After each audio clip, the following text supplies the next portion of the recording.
और ए नबी सल्लल्लाहु अलैहि वसल्लम, जब मेरे बंदे आपसे मेरे बारे में पूछें तो आप सल्लल्लाहु अलैहि वसल्लम फरमा दें, बेशक मैं उनके करीब हूं, मैं हर दुआ करने वाले की दुआ कबूल करता हूं।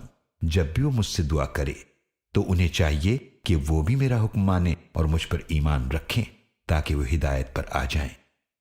And the next result is وَإِذَا سَأَلَكَ عِبَادِي عَنِّي فَإِنِّي قَرِيبٌ. When the ruh awakens, when the ruh is revitalized, it wants to get nearer to Allah subhanahu wa ta'ala, to its real source. كُلُّ شَيْءٍ يَرْجِعُ إِلَىٰ أَصْلِهِ. This is the saying of the Arabic language. Everything wants to return to its own source. The source of this ruh is Allah subhanahu wa ta'ala. So when it is awakened and when it has been revitalized, it wants to be nearer to Allah subhanahu wa ta'ala. And when, O Muhammad sallallahu alayhi wa sallam, my bondsmen, ibadi, ask you about me, فَإِنِّي قَرِيبٌ. Tell them I am very near to them. I am not far off. I am very close to their hearts. I am nearer to them than their jugular veins. I am with them wherever they are. هُوَ مَعَكُمْ أَيْنَ مَا كُنْتُمْ. He is with you wherever you are. أُجِيبُ دَعْوَةَ الدَّاعِ إِذَا دَعَانِ. I respond to the invocations. I respond to the prayers, supplications of my bondsmen. إِذَا دَعَانِ. Where and when they call me, where and when they pray me, I listen to their prayers. I accept their prayers. I respond to their supplications and prayers. فَلْيَسْتَجِيبُوا لِي. Now this is the other aspect, as I told you today, that the relationship between Allah and His bondsman is two-sided. فَاذْكُرُونِي أَذْكُرْكُمْ. Remember me, I will remember you. If you mention me in your heart, remember me in your heart, I will remember you in my heart. If you mention me in a gathering, I will mention you in a much higher and better gathering of the Malaikatul Muqarrabun. I will mention my bondsman, my such and such bondsman is mentioning me, he's remembering me, he's preaching my word, he's teaching my and conveying my message.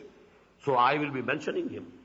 In the same way here, if you want that I should listen to your prayers, if you want that I should accept your prayers, if you want that I should grant your requests, you should also listen to me. You should also hearken to me.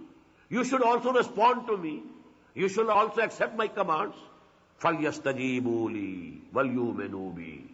So they should also listen to me. They should also respond to me. They should also have faith in me. وَلْيُؤْمِنُوا بِي لَعَلَّهُمْ يَرْشُدُونَ.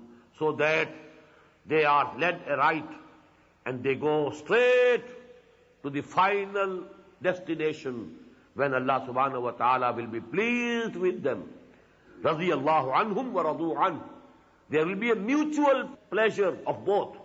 Allah will be pleased with them and they will be pleased with Allah subhanahu wa ta'ala. Again, the two-sided bilateral relationship. رَضِيَ اللَّهُ عَنْهُمْ وَرَضُوا عَنْهُ.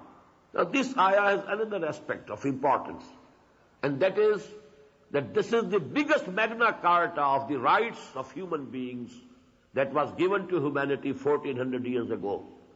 Otherwise, human beings were at the mercy of people who said to them, well, we are intermediaries between you and Allah and your God. You have to please us before you can place your applications and your prayers and your wishes and your requests to Allah, to your God. All the peers, all the pandits, all the pujaris, you know this is P. Everywhere you will find this word, peer, pandit, pujari, parohat, pope. All you know it's from P. And they have been exploiting humanity. Actually, this is the biggest exploitation. One exploitation was in the economic field through the landlords, through the feudals, through the kings. They are extracting taxes from the people. People are working hard in the fields. But when it is harvested, the lion's share is taken by the landlord or the feudal, the lord, and the biggest part goes to the king. So these were the two exploitations. The political exploitation of man and the religious exploitation of man. You have to present here something.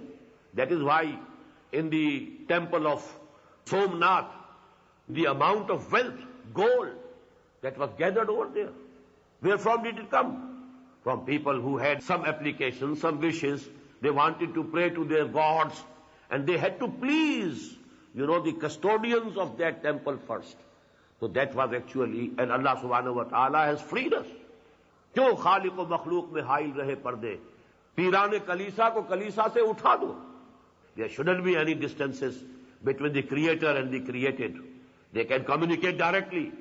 You can communicate with me wherever you like.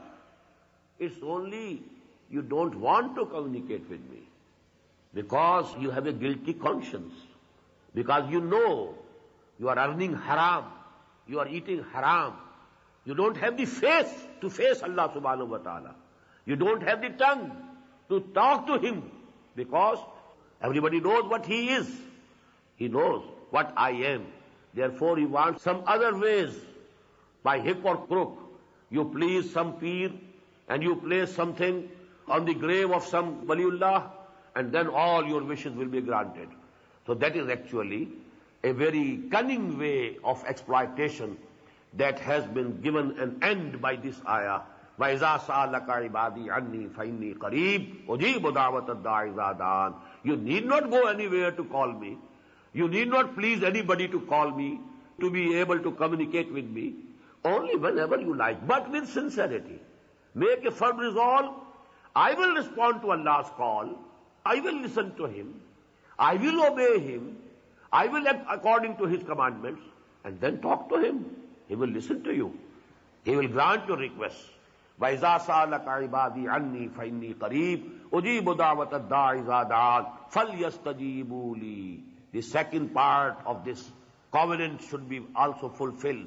They also should listen to me, hearken to me, and they also should respond to me, and they also should have real faith in me, لَعَلَّهُمْ يَرْشُدُونَ, so that they reach the final destination of success.